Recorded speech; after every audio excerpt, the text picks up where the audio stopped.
25 years of marriage and you have nothing to say? I'll just say it. I slept with someone. If you keep talking, I'm gonna get out of the car. I think the fact that I did it, it just shows how broken we are. Okay. How much we really, oh my God, help! You're getting a divorce? Yeah. Amy heard you crying in the bathroom. We all thought it was cancer. Oh. Thank God, man. Yeah, just my relationship. All right, well, first of all, I gotta say, you get slapped around a lot in this movie. I do. Lots of slapping. Ryan Gosling slaps the heck out of me in this movie. And he said that you have a loud face, so it was a good face to slap. Apparently, I have very porous bones. Right. Because and you know what? My wife has noticed the same thing because of all the times she slaps me. That my head seems to resonate. Right. No, actually, she said when I chew, when I eat anything crunchy, you can hear it all over the house. And it's the same. I have an amplification system, I think. Well, I want to say this. You know, you get slapped around a lot, and I feel like you need to get some of that anger out. And one of my life goals is to be slapped by Steve Carell. Okay. So I was like, oh, I like. You don't have to ask me twice. One more time in camera. Oh, you know what? I just want to keep doing my day. I want to punch you. You want to punch me in the face? In the face. Let's do it. It's hard. We could do the punch. We could totally do the punch. What kind of interview would that be? Can you imagine? I punch you in the face. Steve Carell interview, punches reporter. Dude, the movie would make like $100 million. It'd be like all over YouTube. And you know what? We should do it. You would own it. You would then own the movie. Let's do it. Hi, can I buy you a drink? Let's get out of here. Want to get out of here? Yeah. What are you doing later? I don't know. I do. There's lots of beautiful women in this bar, but I can't take my eyes off of you. It's time to go home. Oh, it's forward of you, but okay. Yeah. Should I pull the car around? Have you been drinking? I'll drive. Now, I need to tell you something. I was watching The Notebook with my girlfriend like years ago, ex-girlfriend. I like how you had to preface that you're watching with your girlfriend. Years ago. Yeah, my ex-girlfriend, and I cried. Oh. And I told Rachel McAdams that when I saw her, and she made fun of me. All my guy friends make fun of me. Can you tell them that it's okay for a guy to cry in that film?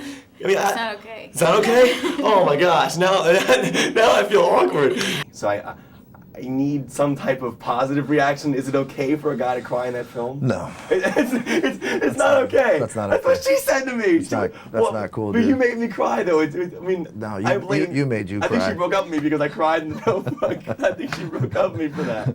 I'm pretty sure it's just the music in that film. No, it performances, is. Man. No. It's the music. So emotional. I saw it without music, and it wasn't sad. So it's the music. And then suddenly that,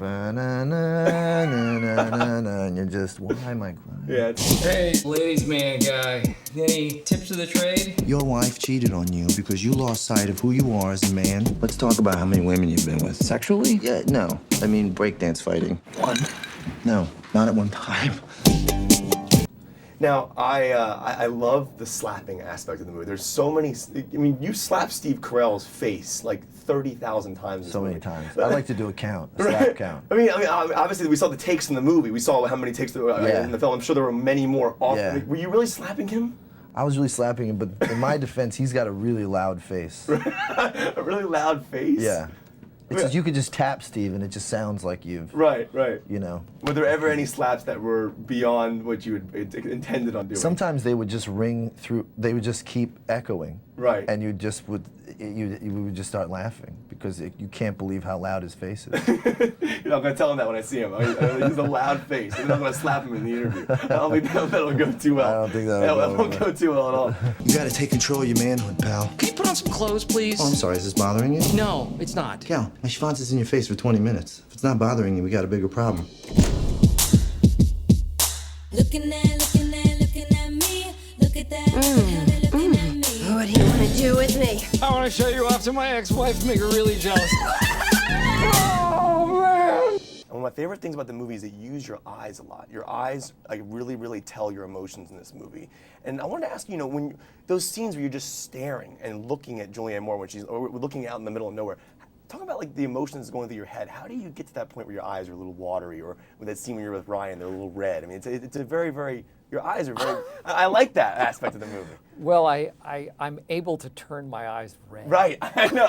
That's how I figured. I figured that was the case. It's an acting thing. Right. Of course. If any good actor can turn their eyes bloodshot on I can do it on command in 2 seconds. Yeah. I don't know. It's not.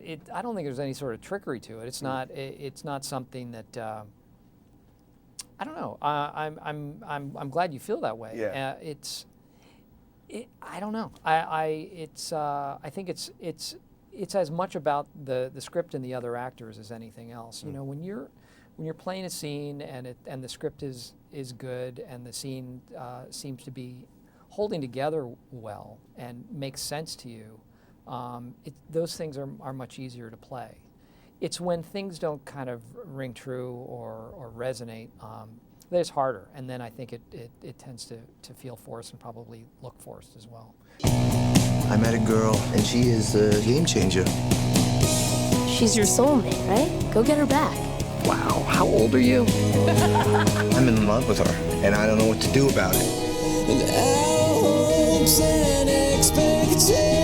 I don't know when you and I stopped being us. You know, when I told you that I had to work late, I really went to see the new Twilight movie by myself. And it was so bad. I have to get the most important question out of the way Yeah. first. Which Twilight film did your character see? I need to know this. I don't know. I actually like a couple of them. They're okay. I don't know the Twilight films personally. I'm out of the demographic, Hey. and my kids are, you know. I actually watched part of one with my little daughter, and she got scared, and we turned it off. We watched it at home, so I don't have any personal, no judgment Right. about Twilight, no, So no Team personal Edward, no investment, Team no, Jacob. no. I know nothing about it. It's just me as an actor playing along. No, I know, so I know. yeah.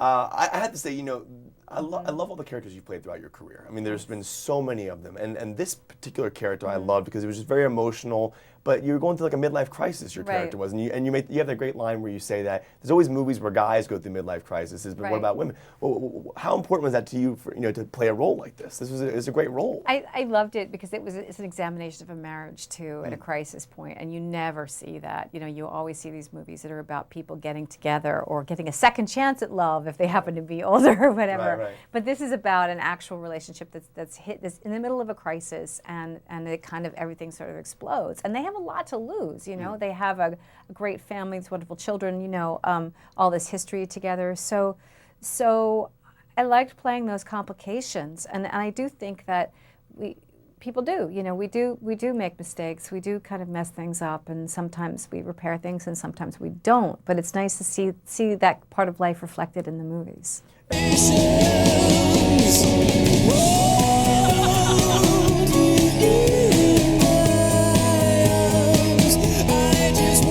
I should have fought for you.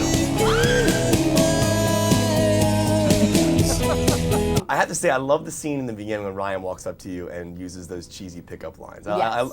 Pickup lines, there are some really bad ones out there, but some of them are really funny. What's the worst pickup line you've ever heard? You know, I actually haven't really been victim so much to the pickup lines as I have been to the game. What's the game? You know the game, the Yeah. game? Like where it's like, insult, compliment, insult, compliment. Right. And I'm like, I know what you're doing. So girls can pick up on the game. Well, the game has been published. Yeah, the book, yeah. Was it Neil Strauss or something like that? I don't know. You Yeah. know more about it than I do. Yeah. I'm like, I haven't read it, but I've heard that it's the insult compliment thing, Right. which actually does work. Why is that though? Why do you think that balance works? Why does that work? Because too much negativity is, sad and horrible, and too much positivity is, fawning and Right. scary. Well, that's what I want to ask you because Ryan's character is kind of like that cocky, arrogant guy in the beginning. Where we see his character progress, and then He's not really. Well, yeah, and then Steve's character is very, very. He's the nice guy. Well, what is it about? Like, what is the attraction to nice guys, and then the bad guy? Like, what is that? Why is there that attraction? The difference in attraction? I don't know. I guess, danger is always exciting. Right. And change is always exciting. And so passion in someone always feels like the bad guy is always the really passionate guy. Right. And then the nice guy is the stable guy. I see the beauty in both. I think a solid combination of both That's me. is, there we go, Yeah, that's me. dangerous yet a rock. Take off your shirt. Why? Will you take off your shirt? Seriously? It's like you're photoshopped.